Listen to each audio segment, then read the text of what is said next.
यह कहानी एक गांव के युवा की है जिसका नाम था अर्जुन। अर्जुन बहुत होशियार और मेहनती था और उसे अपने जीवन में कुछ बड़ा करना था। लेकिन उसे एक समस्या थी, वह एक आदर्शवादी था।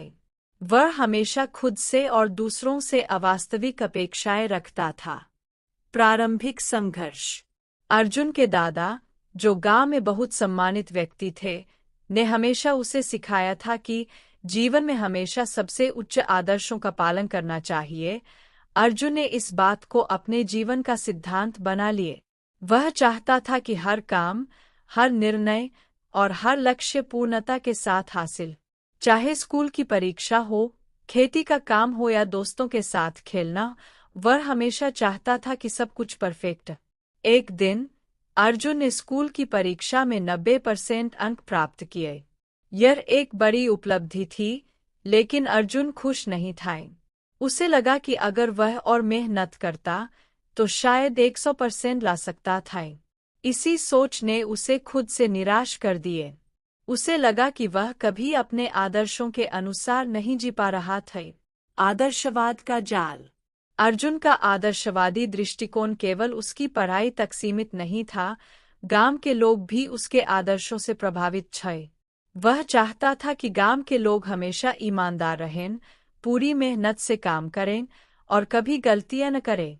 उदाहरण, जब उसने देखा कि उसके दोस्त खेलते समय नियमों का पालन नहीं कर रहे थे, तो उसे बहुत गुस्सा आए। वह उनसे लड़ पड़ा और कहा, तुम लोग हमेशा सही तरीके से क्यों नहीं खेल सकते?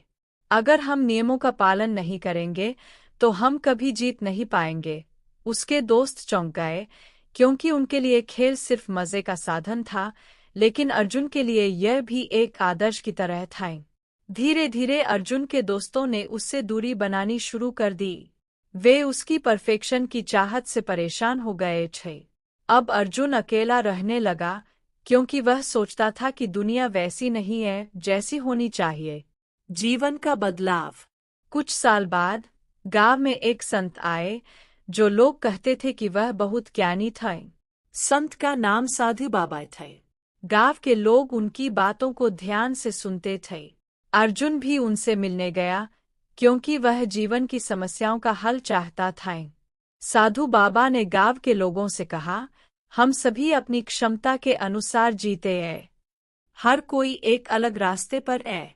जीवन में परफेक्शन की दौड़ नहीं है, बल्कि यह सीखने और आगे बढ़ने की यात्रा है।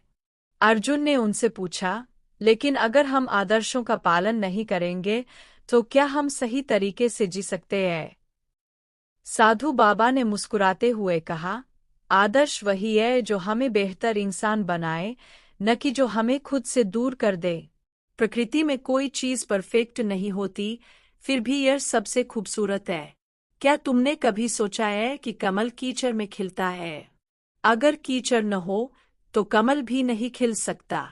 अर्जुन को यह बात समझ में आई।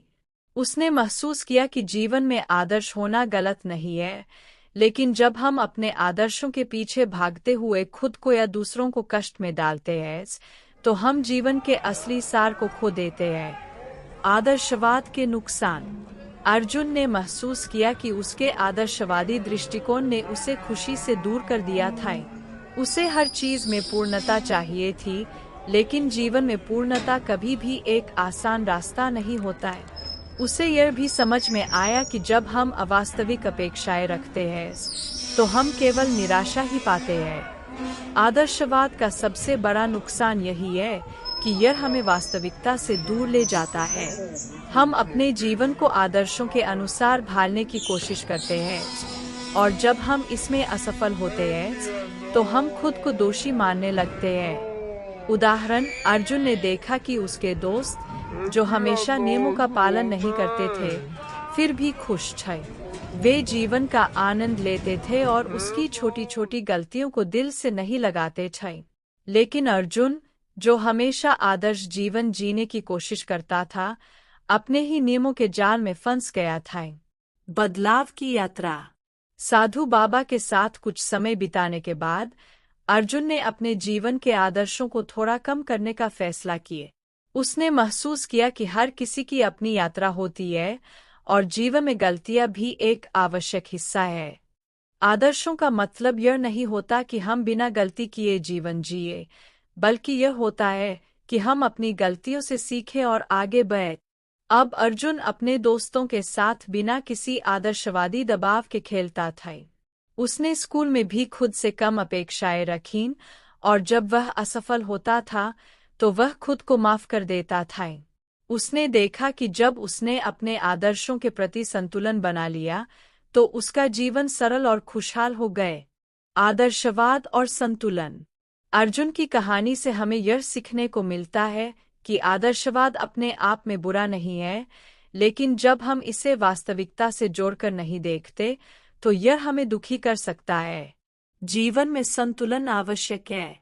आदर्श वही अच्छे हैं जो हमें प्रेरित करें, न कि जो हमें निराशा की ओर ले जाए। उदाहरण, जैसे हम एक ऊंचाई पर चढ़ते हैं जहां हमें आकाश छूने का सपना होता है, लेकिन हमें यह भी समझना चाहिए कि अगर हम गिर जाए तो इसका मतलब यह नहीं कि हम असफल हैं, बल्कि यह एक अवसर है फिर से प्रयास करने की। इस कहानी से हमें यह सीखने को मिलता है कि जीवन में संतुलन बनाए रखना आवश्यक है। आदर्श और वास्तविकता के बीच एक मध्यम मार्ग अपनाना ही सही रास्ता है। इस कहानी के जरिए हमें यह भी समझ में आता है कि आदर्शवादी होना बुरा नहीं है, लेकिन अगर हम हर चीज में पूर्णता ढूंढते हैं तो हम खुद को निराश कर सकते हैं। जीवन एक यात्रा है, और यह यात्रा तब ही सुगम होगी जब हम अपनी गलतियों से सीखें और खुद को सहजता से स्वीकारें।